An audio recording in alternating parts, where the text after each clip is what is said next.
Баршаңызға қайырлы күн, сіздермен Төлеуқұл Айзат. Менің каналыма қош келдіңіздер. Бүгін мен сіздермен өте ерекше әрі дәмді періштенің көз жасы, яғни слезы ангела пирогының рецептісімен бөліскім келеді. Бұл пирог өте нәзік сүзбемен керемет меренганың үйлесімділігі, ал бетіндегі дәл осы тамшылары бұл пирогты тіпті ерекшелендіре түскендей. Бір көзқарасқа қиын болып көрінгенмен, дайындалуы өте жеңіл әрі аз уақытты алады. Міндетті түрде видеоны соңына дейін қарап, осы рецепт бойынша дайындап көріңіздер. Ең алдымен қамырын дайындаймыз. Ол үшін ұн мен қопсытқышты електен өткізіп аламыз. Кейін оған салқын сары майды қосып, біркелкілеп, қолмен осылай үгітеміз.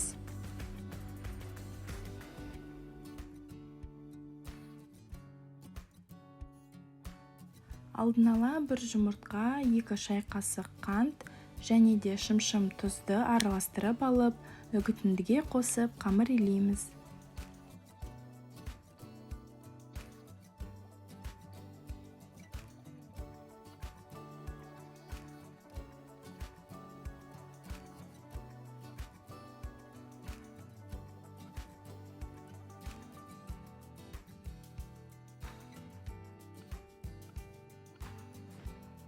Егер қамырдың ұны сәл көп болып жатса, 1 шай қасық қаймақ қосып, қамырды илесеңіздер болады.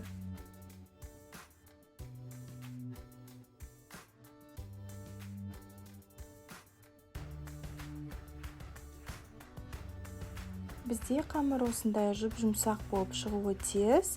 Енді оны пакетке орап, тоңазытқышқа шамамен 15 минутқа қоямыз. Сол уақыт аралығында салмасын дайындаймыз. Ол үшін сүзбеге қант, ванильді қантты қосамыз.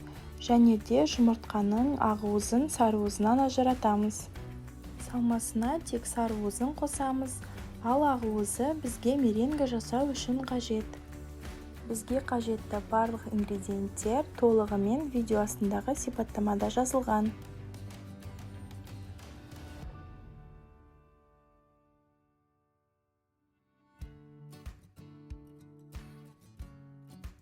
Сүзбе мен сарыуыз араласқан соң, біз соңында қаймақ пен жарма ұнтағын қосып тағы араластырамыз.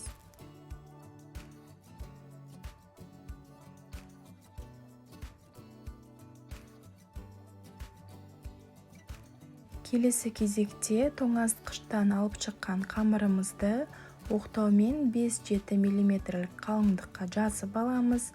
Кейін пергамент төселген диаметрі 22 см формаға жан-жағын дұрыстап саламыз.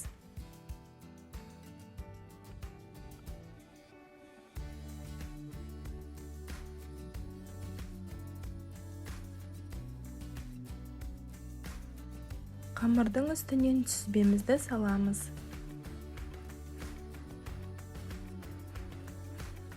Міндетті түрде жан-жағын түзулейміз.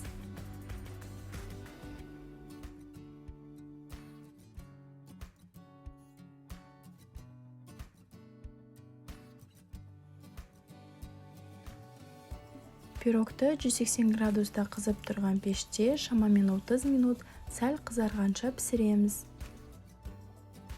Пирогтың пісуіне 4-5 минут қалған кезде меренгамызды дайындаймыз. Ол үшін 3 ақуызға шымшым тұз қосып, миксердің ең төменгі жылдамдығында араластырамыз. Және де араластырып тұрған сәтте бір-бірлеп 3 ас қасық қант қосамыз. Меренга дәл осылай өз формасын жақсы ұстауы тиіс. Жаңа піскен пирогымыздың үстіне меренганы біркелкі әдемілеп осылай саламыз.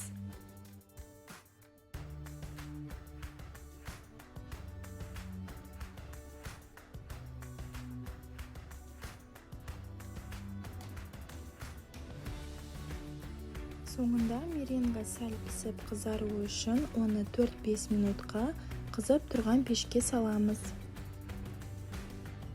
Пештен алған бетте пирог пісірген формадан үлкендеу Осындай ыдысты үстіне ауа өтпейтіндей жауып, 1-1,5 сағатқа қалдырамыз. Біздің өте ерекше періштенің көз жасы деп аталатын пирогымыз дайын. Шынымен маған дәл осы сүзбе мен меренганың және күтілмелі қамырдың үйлесімділігі өте қатты ұнайды. Бұл пирог әр отбасы мүшесіне ұнайтынына күмәнім жоқ. Тым шектен тыс қатты тәтті де емес, барлық қоспалары өз орнымен қосылған деп ойлаймын. Дәл қазір дайындап көрулеріңізге кеңес беремін, сіздерге міндетті түрде ұнайды. Менің рецепттерім бойынша дайындап көрген болсаңыздар, комментарийге жаза кетулеріңізді сұраймын. Мен үшін сіздерден кері байланыс өте маңызды. Ал жаңа видеоларымды жіберіп алмас үшін каналға тіркеліп, қоңыраушаны басып қойыңыздар. Сіздермен болған Төлеуқұл Айзат. Баршаңызға сәттілік.